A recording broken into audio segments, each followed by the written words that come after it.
Bien, hermanos, vamos al capítulo 3 de Filipenses. Ya estamos por terminar estas cartas de Pablo.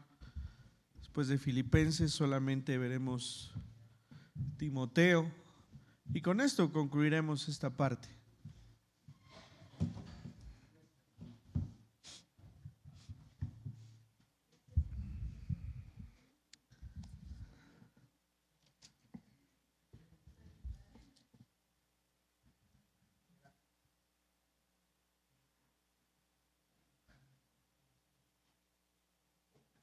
Dice el versículo 20 de este capítulo 3: mas nuestra ciudadanía está en los cielos, de donde también esperamos al Salvador, al Señor Jesucristo, el cual transformará el cuerpo de la humillación nuestra, para que sea semejante al cuerpo de la gloria suya, por el poder con el cual puede también sujetar a sí mismo todas las cosas. Amén. Señor, te damos gracias por este tiempo. Te pedimos que podamos aprender de tu palabra, que sea de conocimiento para nuestras vidas y que con ello, Señor, podamos guardar estas verdades en nuestros corazones. Sea, Señor, para bendición de tu iglesia, en el nombre de Jesús. Amén. Bien, hermanos, dice el encabezado de este capítulo 3, prosigo al blanco. Hay versículos que nos aprendemos y que repetimos a lo largo de nuestra vida, y en este capítulo 3 hay algunos de ellos.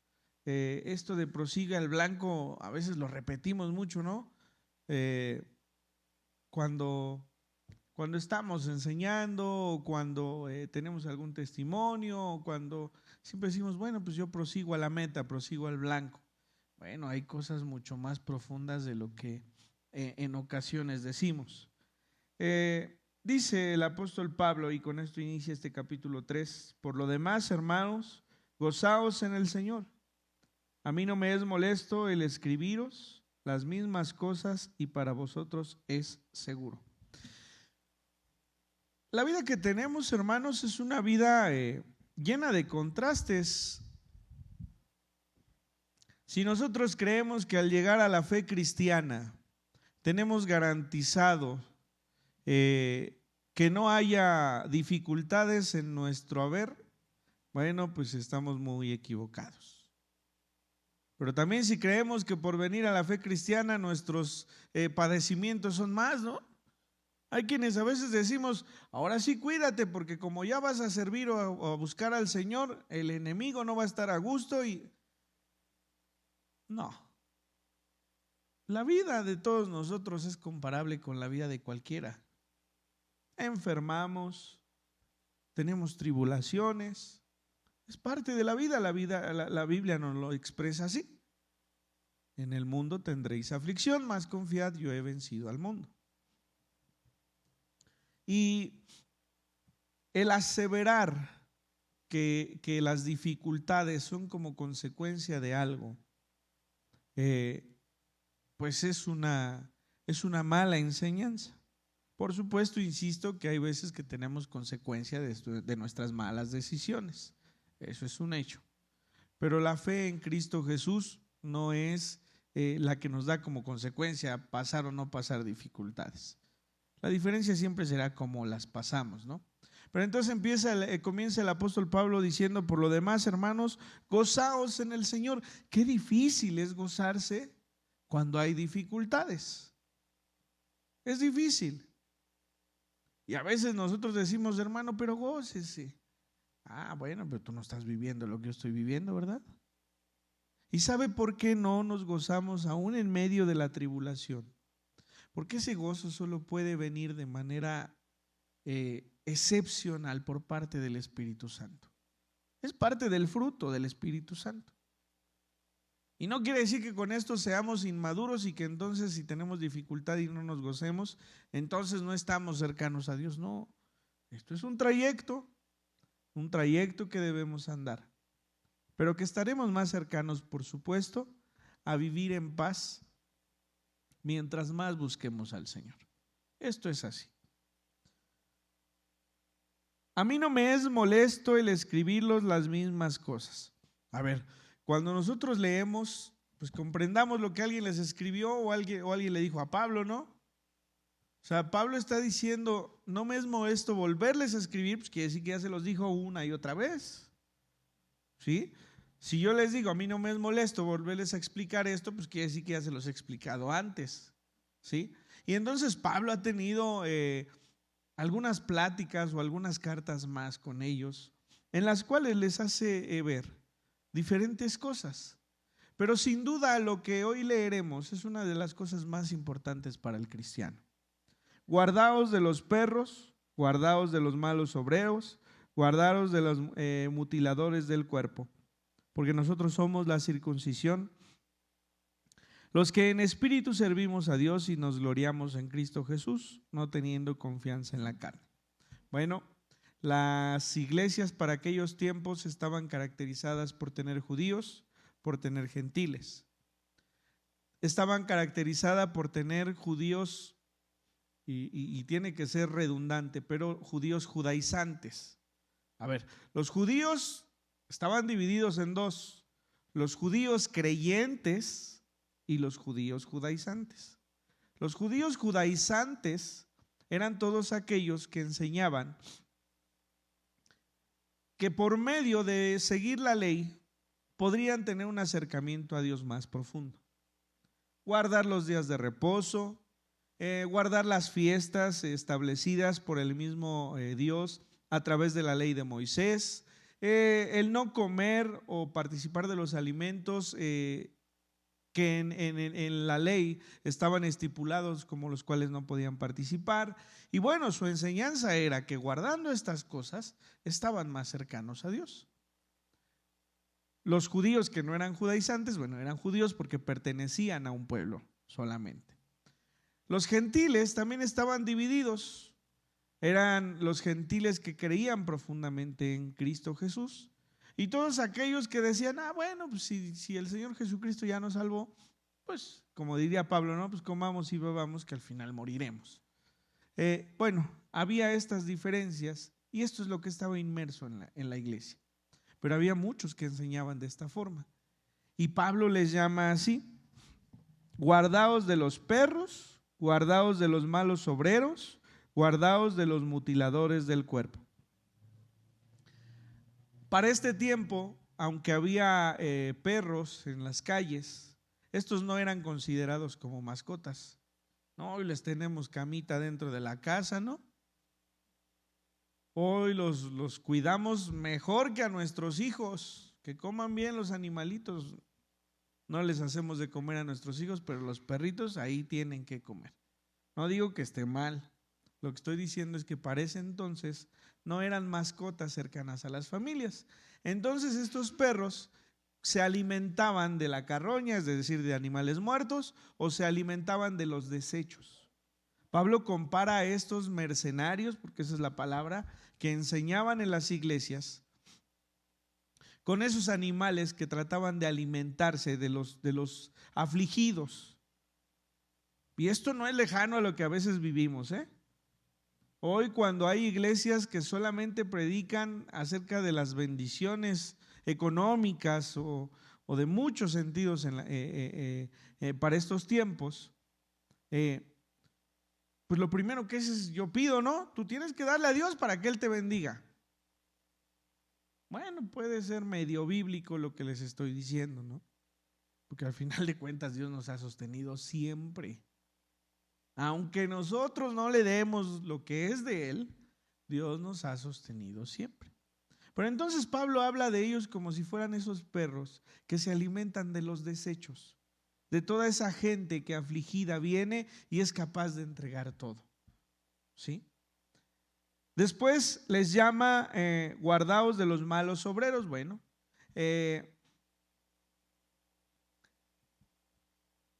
no por ser obreros que enseñen mal, obreros de maldad. O sea, si cambiamos las palabras, cambia la definición de lo que estamos leyendo.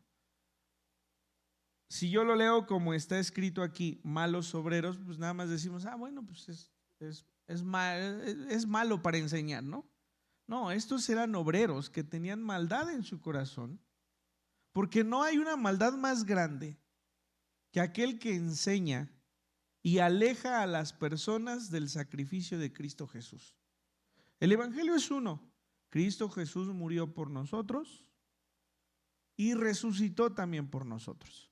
Ese es el evangelio. El que crea en ese evangelio ha de ser salvo, el que no crea en ese evangelio ha de ser condenado. Cualquiera que enseñe diferente a ese evangelio, hay maldad en su corazón porque nos aleja de Dios, ¿sí? Entonces Pablo les llama así malos obreros y dice: guardaos de los mutiladores del cuerpo. Bueno, no es escondido para todos nosotros que la circuncisión era liberar el glande del pene del hombre del prepucio, así que es una mutilación.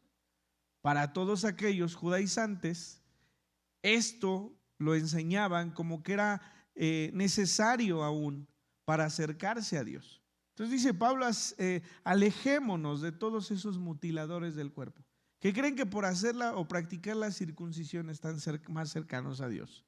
Y esto no es así. Así que esto es lo que rodea a esta iglesia en Filipos.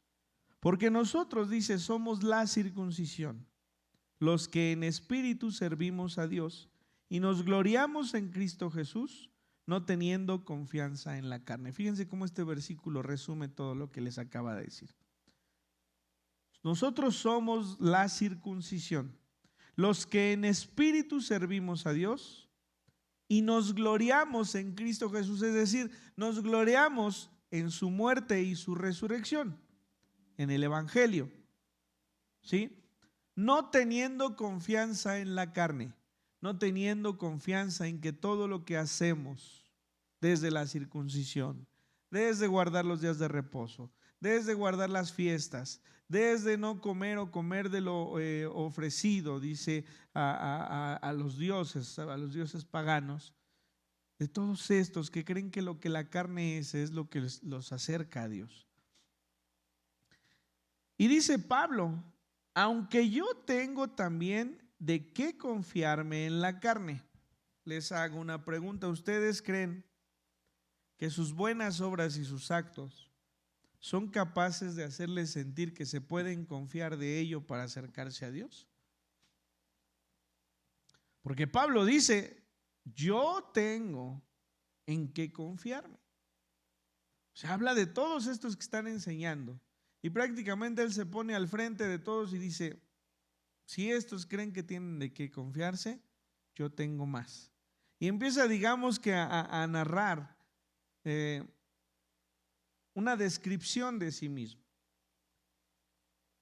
Dice el versículo 5: circuncidado al 8º día, parte de la ley. Todo varón tendría que venir a los 8 días y ser circuncidados para pertenecer, como símbolo de pertenencia al pueblo judío. Cuando el Señor le da este mandato a Abraham, dice la escritura que Abraham e Ismael, que ya habían nacido, fueron circuncidados el mismo día. Cuando Isaac nació, a los 8 días fue circuncidado, ¿sí? Cuando al Señor Jesucristo lo presentan en el templo a los 8 días, tiene que ver con esta enseñanza y con esta obediencia de la circuncisión. Entonces dice Pablo: fui circuncidado al 8º día, del linaje de Israel, de la tribu de Benjamín. Las 2 tribus que permanecieron en el reino del sur después de la división fue la tribu de Benjamín y la tribu de Judá.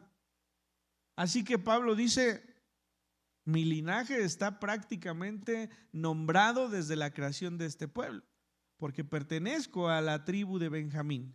Es decir, mi descendencia viene prácticamente de Abraham, de Isaac, de Jacob, de David, ¿sí? De estos patriarcas. Así que Pablo tiene de qué jactarse. Hebreo de hebreos, en cuanto a la ley fariseo, es decir, estos que guardaban o trataban de guardar la ley en todo momento. En cuanto a celo, perseguidor de la iglesia. Y entendamos que en aquel momento, cuando Pablo perseguía a la iglesia, cuando Saulo perseguía a la iglesia, Bueno, era por un celo de decir esto es Dios y todo lo demás nos aleja de Dios, entonces hay que terminar con ello.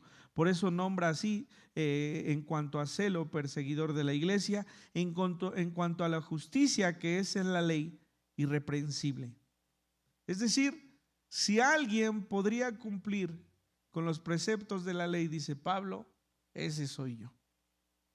Y ni siquiera yo me jacto de que gracias a eso puedo alcanzar la justificación de mis obras. Por eso dice el versículo 7, pero cuantas cosas eran para mí ganancia. Es decir, si yo decía, bueno, yo soy hebreo de hebreos, yo soy fariseo, yo guardo la ley, yo guardo los días de reposo, he sido circuncidado, yo vengo desde Benjamín, desde la tribu de Israel, desde el pueblo de Israel, pero dice, ni todo eso, que yo considero que es ganancia para cualquier hombre, es suficiente para alcanzar el precepto que Dios quiere de los suyos. ¿Y saben por qué? Porque lo que Dios quiere de los suyos es lo que fue el Señor Jesucristo. Cuando usted quiera compararse con cualquiera de la iglesia o con cualquiera que habite esta tierra, compárese con Jesucristo. Ahí es donde ya perdemos todos. Yo siempre les he dicho muchas veces, afuera de la iglesia hay mejores personas que adentro de la iglesia. Hay personas que nosotros tenemos por vecinos y los queremos mucho, los apreciamos mucho porque son buenas personas. El problema es que estamos hablando de salvación y estamos hablando de que lo que Dios necesita para que el hombre pueda habitar en su presencia es que ese hombre sea como Jesucristo. Ahí perdemos todos. Y entonces dice Pablo, todo lo que yo tenía por ganancia, entonces lo estimo por pérdida, dice el versículo 7, por amor de Cristo. Y ciertamente aún estimo todas las cosas como pérdida por la excelencia del conocimiento de Cristo Jesús, mi Señor, por amor del cual lo he perdido todo y lo tengo todo por basura para ganar a Cristo. En el momento en el que nosotros confiamos en nuestras obras, en nuestros accionares, como dice la Biblia, hacemos a Dios mentiroso, porque estamos casi asegurando que no hay pecado en nuestra vida. Pero en el momento en que todo esto lo rechazamos y decimos, esto no puede ser lo que Dios quiere para salvar a su Hijo, entonces rechazando todo eso, podemos alcanzar el amor de Cristo Jesús. Y dice, y repito, por amor del cual lo he perdido todo. ¿Qué he perdido? No importa más si soy judío, no importa más si soy hebreo, no importa más si soy fariseo, no importa más si vengo de la tribu de Benjamín, no importa más si soy israelita, no importa más si hay circuncisión en mi vida. Ninguna de estas cosas que he procurado todos los días de mi vida son capaces de colocarme frente al Padre como su Hijo. Porque Cristo Jesús nos vino a mostrar que la santidad perfecta puede existir en uno que habitó en esta tierra, en uno, en Cristo Jesús. Dice el versículo 9, ser hallado en Él. ¿En quién? En Cristo Jesús. No teniendo mi propia justicia que es por ley, sino que es por la fe de Cristo, la justicia que es de Dios por la fe, a fin de conocerle y el poder de su resurrección y la participación de sus padecimientos, llegando a ser semejante a él en su muerte, si en alguna manera llegase a la resurrección de entre los muertos. A ver, este es el mensaje de salvación. Si nosotros fuésemos juzgados por nuestras obras, seríamos condenados. Cristo Jesús vino a esta tierra porque ni uno solo en la tierra podría ser hallado acepto para venir delante de Dios. Así que viene y en él prefiere su muerte para que nosotros vivamos. Si nosotros hemos creído en Jesucristo y en este sacrificio, entonces estamos siendo partícipes de su muerte. Pero también estamos siendo partícipes de esa justicia en la cruz. ¿Sí? Y también seremos partícipes de la resurrección que hubo en Cristo Jesús para que nosotros mismos podamos resucitar. De tal manera que la justicia de Dios es imputada a nosotros. ¿Qué es la palabra imputada? Ya lo habíamos visto en algún momento. Era decir o dar a alguien más por hecho. Es decir, vamos a verlo de la otra manera. Su pecado y mi pecado se le fueron imputados a Jesucristo. Él no era pecador, pero por amor a nosotros, nuestro pecado lo hicieron a él maldito, dice la Escritura. De tal manera que nuestro pecado, el pecado de todos nosotros, fue imputado al Señor Jesucristo para que Él pagara por ese pecado en la cruz. Y a cambio, la justificación que Él recibió al morir, porque eso fue lo justo, la paga del pecado es muerte. Así que Él muere por el pecado de todos nosotros. Ahí se hizo justicia. Cuando Él murió, se hizo justicia, porque el pecado recibió su paga, que es la muerte. ¿Sí?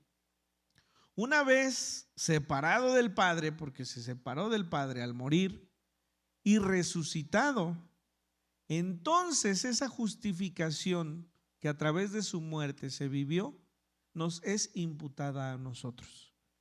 Es decir, nos despojó de pecado y nos dio justificación para poder alcanzar la salvación. Por eso, hermanos, cuando en ocasiones se predica acerca de que la salvación pueda perderse, es algo que nosotros debemos rechazar por completo, porque nosotros no la tenemos en nuestras manos. La salvación no está en nuestras manos, porque nosotros no la ganamos, porque nuestras obras no merecían salvación.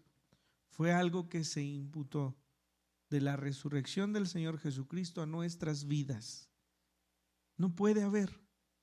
No puede ser que Dios nos permita por gracia recibir salvación y que ahora sea nuestra obligación sostener esa salvación. Si fuese así, no hubiese tenido que morir el Señor Jesucristo. Pero no está en nosotros. Así que dice, a fin de conocerle y el poder de su resurrección y la participación de sus padecimientos, llegando a ser semejante a él en su muerte. Pero vean el versículo 11. Si en alguna manera llegase a la resurrección de entre los muertos. Este versículo demuestra toda la humildad de un hombre que había hecho todo para poder alcanzar la bendición de Dios, pero que en el momento en que se encontró con Jesucristo dijo: esto no me sirve, esto tengo que tomarlo por basura, no se acerca a la santidad de Jesucristo. Dice, si en alguna manera, si por alguna razón, por la razón que sea, Dios me ha dado salvación y justificación, ya no le importa cómo es que obtuvo esa redención. No puede decir que es por sus medios o no puede decir que es porque lo haya merecido. Solo había una manera, y era que Jesucristo mismo le justificara por medio de su propia muerte. No tenemos otra manera de alcanzar la justificación. Nuestro Dios mismo, a través de Jesucristo, nos ha dado esa salvación. Y es aquí donde vamos a entrar en el punto en el que debemos separarnos de cualquier cristiano promedio. No podemos simplemente decir, bueno, pues Dios ya me salvó. No puede pasar nada, yo cuando muera voy a ir con Él. Lo que haga o no haga en esta vida, pues no tiene sentido, porque ni siquiera puedo alcanzar yo la justificación. A veces ese es nuestro erróneo pensamiento. Y en los siguientes versículos el apóstol Pablo nos enseña qué es lo que debemos hacer. Dice el versículo 12, no que lo haya alcanzado ya, ni que ya sea perfecto, sino que prosigo por ver si logro asir aquello por lo cual fui también asido por Cristo Jesús. Hermanos, yo mismo no pretendo haberlo ya alcanzado, pero una cosa hago, olvidando ciertamente lo que queda atrás y extendiéndome a lo que está adelante, prosigo a la meta, al premio del supremo llamamiento de Dios en Cristo Jesús. ¿Cuál es la meta? La santificación. No nos corresponde a nosotros ganar esa santificación, porque no vamos a alcanzar esa santificación. Pero la obligación de todo creyente es proseguir a esa meta. Dice el apóstol Pablo, yo sé que no puedo, yo sé que no está en mí. Dice en algún otro versículo, miserable de mí, que queriendo hacer lo bueno, lo malo hago. Pero Pablo no se queda ahí. Pablo no dice, bueno, pues si ya Dios me salvó, pues no. Pablo va mucho más allá. Dice, prosigo a la meta. Busco esa meta de santificación. ¿Sí? Y dice, una cosa hago, dice el versículo 13. Hermanos, yo mismo no pretendo haberlo ya alcanzado. No pretendo decirles que soy santificado, que mis obras son completamente buenas delante de Dios. No pretendo decirles esto. Pero algo sí les digo, y es algo que yo hago. Me olvido ciertamente de lo que queda atrás. Pero al referirse a esto, no solamente se refiere al pecado. Cuando nosotros oramos por alguien que nos dice, hermano, es que le he fallado al Señor, nosotros de inmediato le decimos, si usted ha pedido perdón al Señor, el Señor se ha olvidado de ello. Dice la palabra, ¿no? Que Él perdona y que arroja al fondo del abismo y no se acuerda más. Eso es dejarlo atrás. Pero ¿sabe qué? Que también nuestras buenas obras, y lo hago entre comillas, deben quedarse atrás. Bueno, es que yo prediqué 10, 15 años en la iglesia, ¿no? Que tus obras queden atrás. Tengo una persona cercana que fue pastor por muchos años y entonces él dice ahora que pues va a dar prácticamente rienda suelta a su vida porque él ya sirvió mucho tiempo a Dios. Dejemos las cosas atrás, pero no solamente el pecado, o sea, no nada más nos conformemos en decir, bueno, es que Dios ya me perdonó por este pecado y este ya se quedó atrás, ciertamente. Pero también lo que nosotros pretendíamos como buenas obras debe quedarse atrás. Lo único que tiene que estar es nuestra mirada al frente. Proseguir a la meta es que todos los días busquemos que el proceso de santificación venga a nuestra vida. ¿Vamos a volver a fallar? Ciertamente. Esto no va a cambiar hasta que el Señor Jesucristo venga. Pero nuestra obligación es buscar que así sea. No nos conformemos, no nos hagamos conforme a esta mala enseñanza. Prosigo a la meta, al premio del supremo llamamiento de Dios en Cristo Jesús. Así que todos los que somos perfectos, esto mismo sintamos. Y si otra cosa sentís, esto también os lo revelará Dios. Ahí leí 3 comentarios, y no, en los 3 hay una interpretación de esta palabra perfecto en 2 sentidos. Dice que cuando Pablo dice todos los que somos perfectos, puede hacerlo de 2 maneras. La primera es que la perfección puede hablar del crecimiento espiritual de los que le están escuchando y de los que están escribiendo. Es decir, nosotros no somos perfectos por nuestras obras, sino que nuestro entendimiento, gracias al Espíritu Santo, se va perfeccionando. Y la otra es como si fuese una ironía hablando de que todos aquellos judaizantes y demás que enseñaban mal, los trataban como, pues sí, tú que eres perfecto, ¿no? Bueno, pues Pablo dice, pues todos los que somos perfectos, todos los que hemos crecido espiritualmente, o todos los que aquellos dicen que con ironía que somos perfectos, debemos sentir esto mismo. ¿Y qué es sentir esto mismo? Todos debemos buscar la santificación. Le puedo poner el nombre que quieran, ¿eh? El nombre de todos los que estamos aquí. A veces decimos, oye, es que todavía fallo. Pues sí, si ya te diste cuenta, busca remediarlo.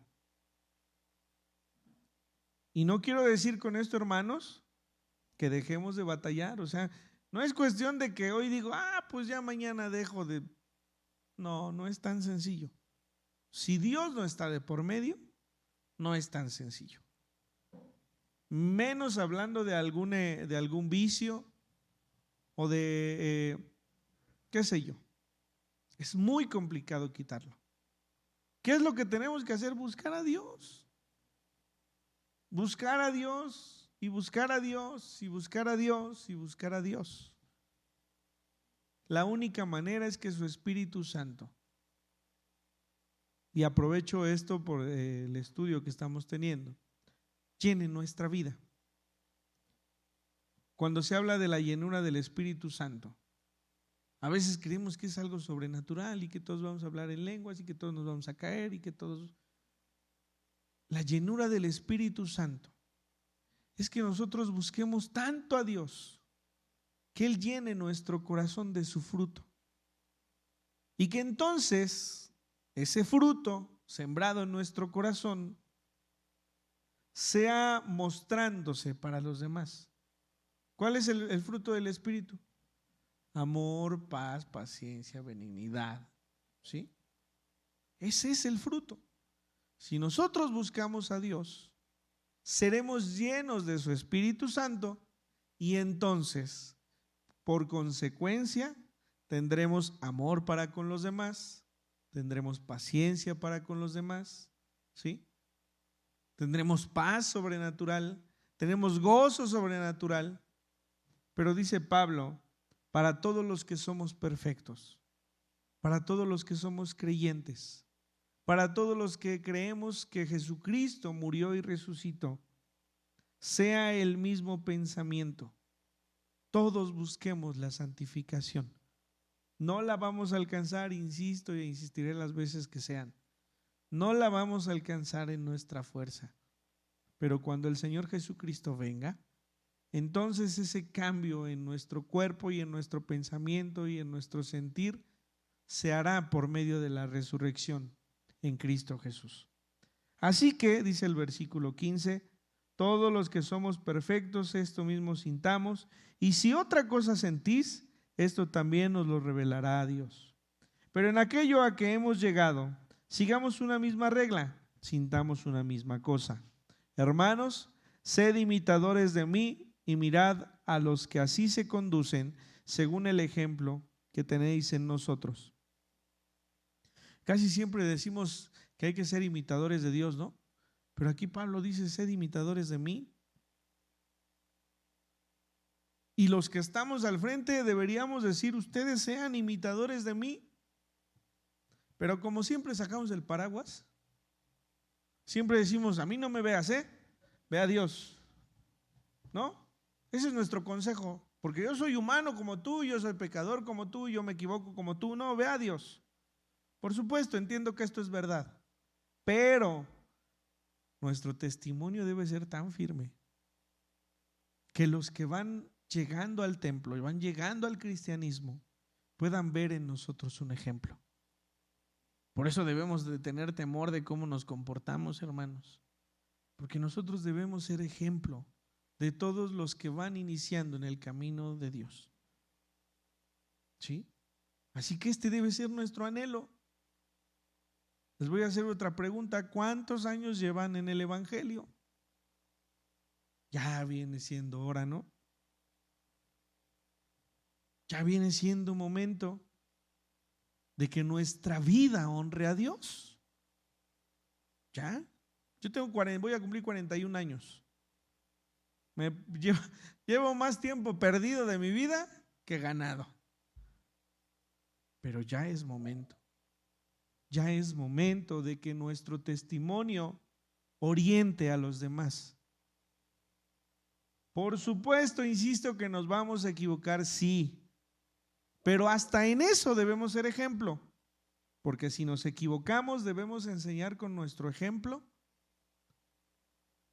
para que aquellos vean que Dios puede perdonarnos una vez más y que su misericordia es inagotable.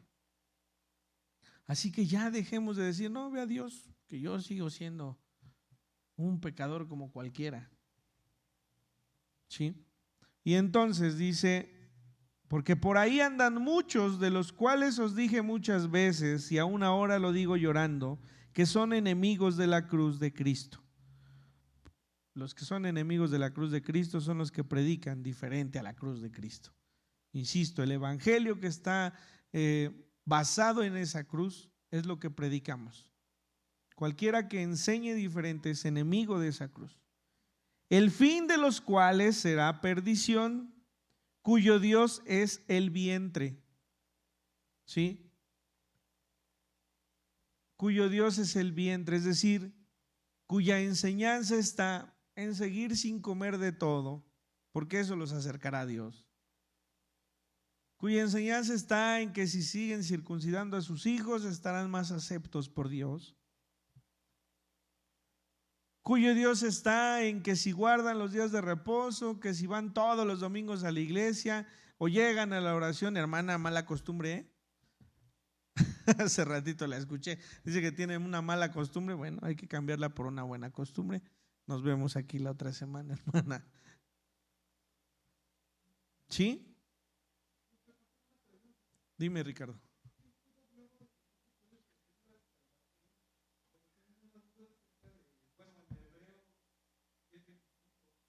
A ver, vamos a ver qué dice Hebreo. Ajá.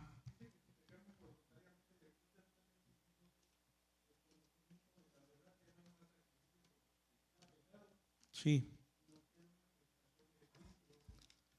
Hebreos 10. Ok.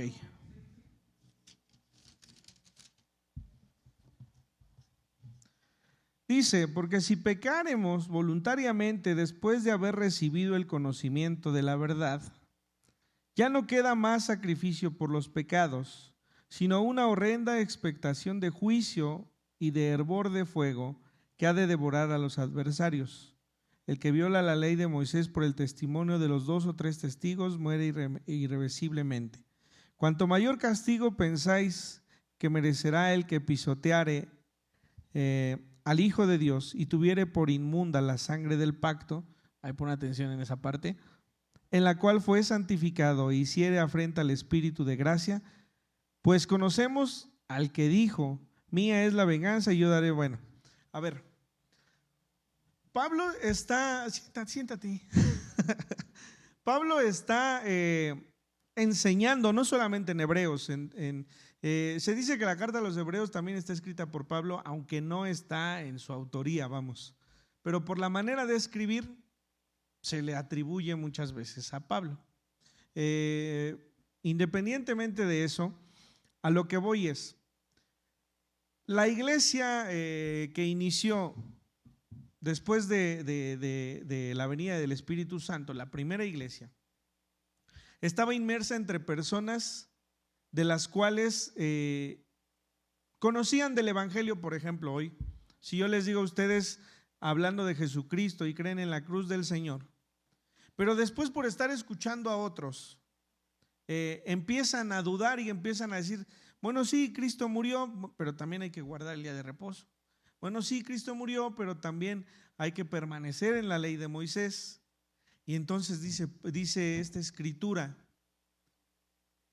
si ustedes no se aferran a esa salvación que viene por medio de Cristo Jesús y vuelven a esas antiguas enseñanzas en las que tiene que haber obras para salvarse, entonces ya no hay más pecado que hacer, se me fue la palabra, ya no queda más sacrificio. A ver, si yo te trato a ti de explicar que el sacrificio de Jesucristo es suficiente para tu salvación y tú empiezas a buscar por otros lados y empiezas a ver que tiene que haber obras que respalden esa fe y entonces el sacrificio de Jesús ya no te sirve, porque empezaste a confiar en las obras y no en el sacrificio de Cristo Jesús. Ahora, ¿por qué empieza así? Porque si pecamos voluntariamente después de haber recibido el conocimiento de la verdad, ya no queda más sacrificio de los pecados. Fíjate bien, si pecaremos voluntariamente después de haber recibido el conocimiento de la verdad. Aquí no está diciendo la Escritura que una persona sea salva, ¿eh? A ver, tú estás recibiendo el conocimiento. Yo te lo estoy dando a través de la palabra, ¿sí? Pero que tú lo creas, eso es responsabilidad tuya. Si yo ya te di el conocimiento y tú no creíste en ese conocimiento y obras mal, entonces es que tu pecado te ha de condenar.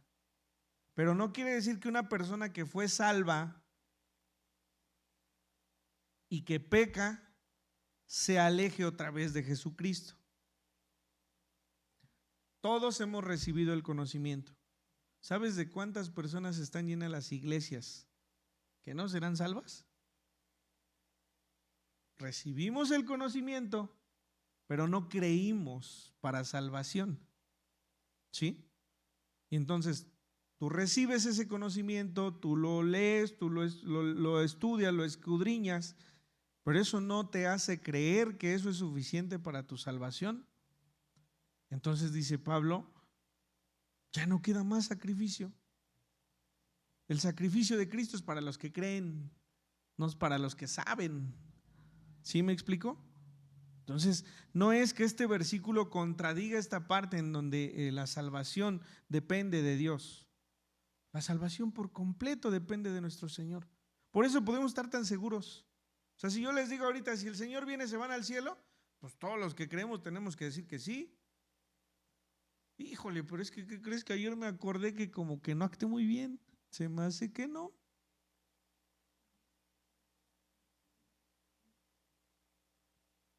Pero estamos tan seguros porque la salvación está en su mano, no en nosotros.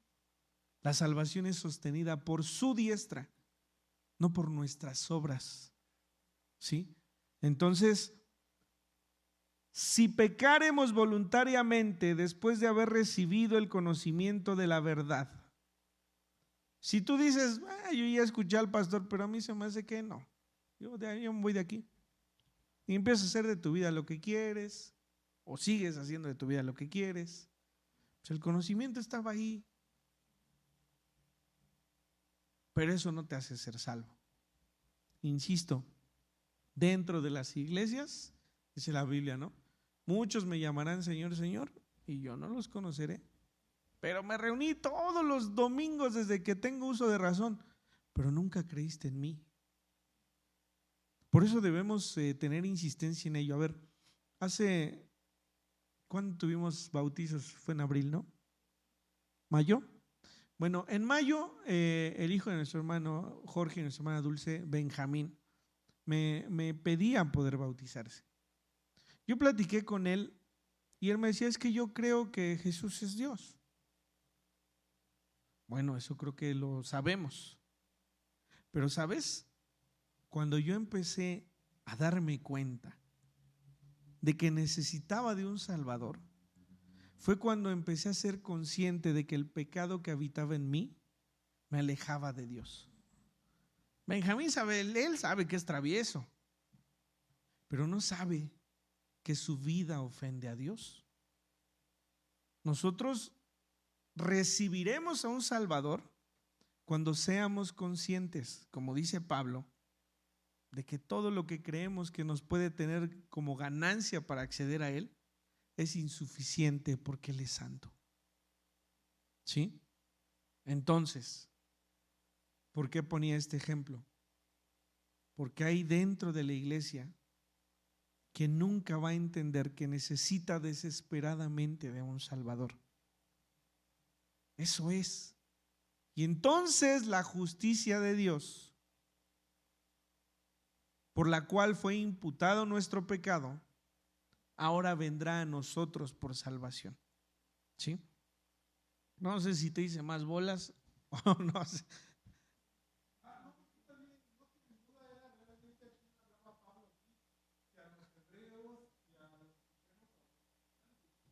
Esto tiene que ver con los judaizantes. Mande, David.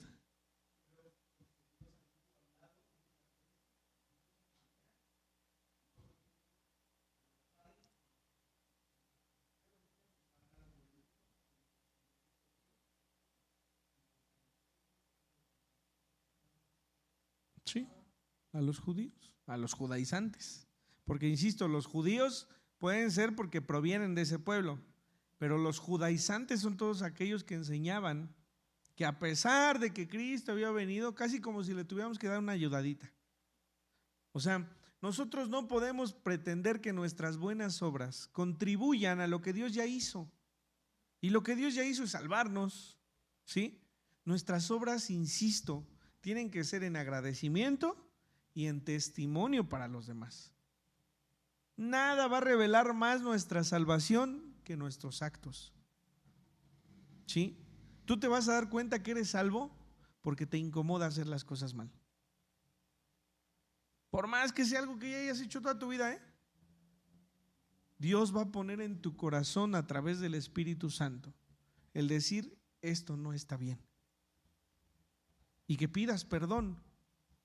Un creyente con pecado, creo yo que es la mejor manera en la que Dios ha permitido que reconozcamos que tenemos un Salvador. ¿Te imaginas que tú pidieras perdón y que en ese momento de la salvación dejaras de pecar? Empezarías a decir, bueno, pues sí, Dios me salvó, pero yo me he comportado lo mejor que puedo.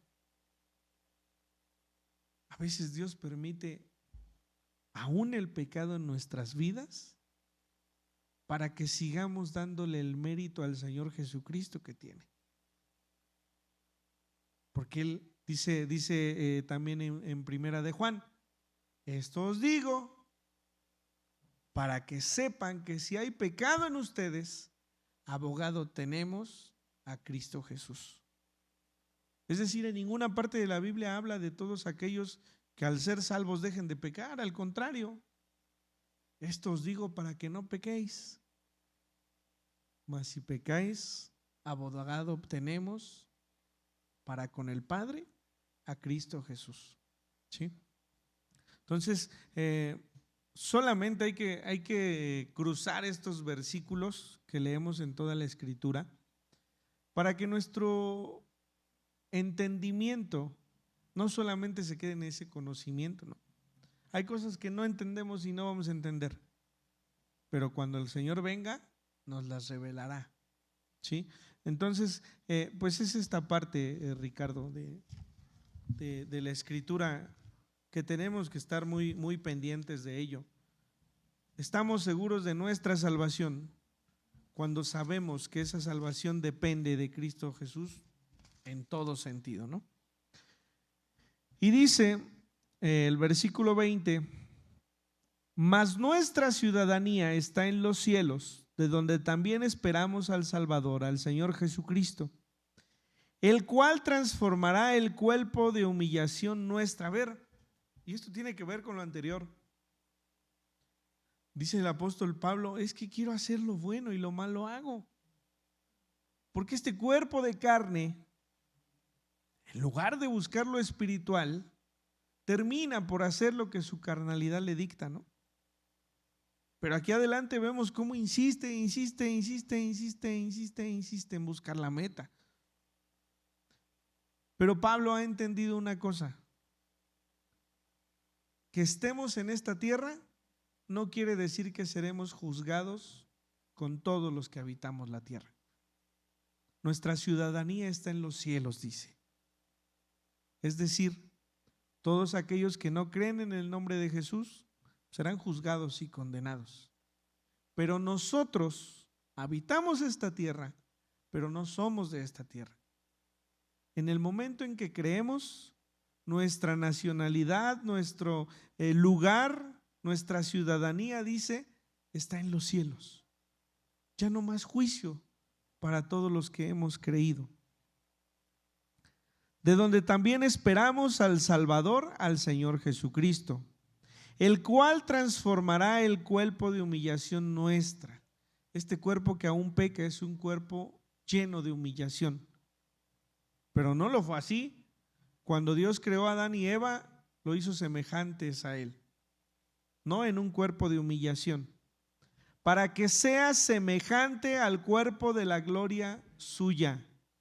Cuando Jesucristo venga, nuestro cuerpo, nuestro entendimiento y nuestro proceder serán acordes a la semejanza de nuestro Señor Jesucristo. Por el poder con el cual puede también sujetar a sí mismo todas las cosas. Fíjate en estos dos renglones. Por el poder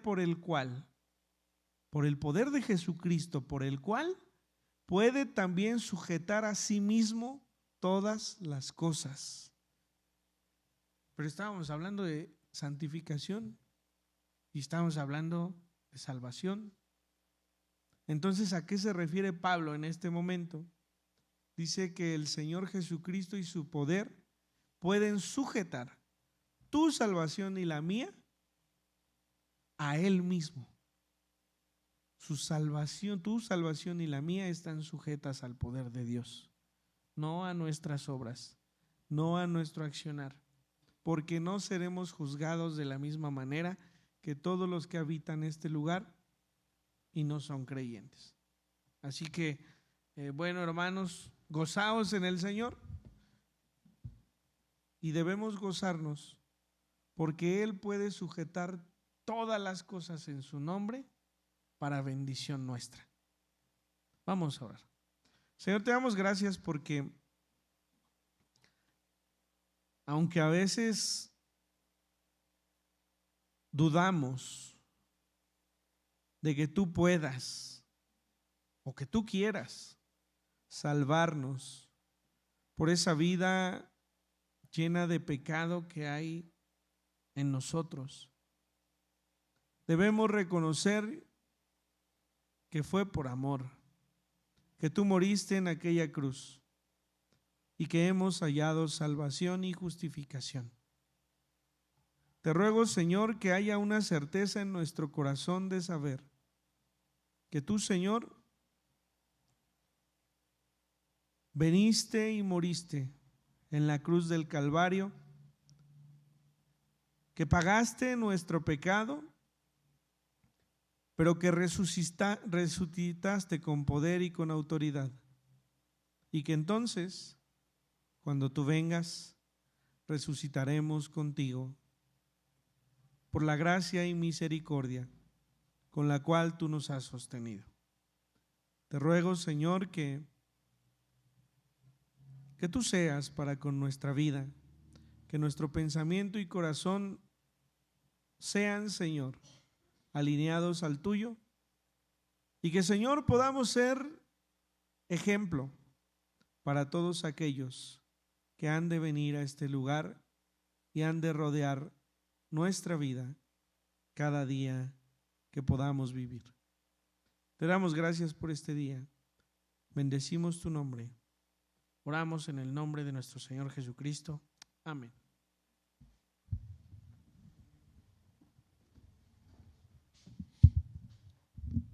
Vamos, hermanos, ya casi por terminar.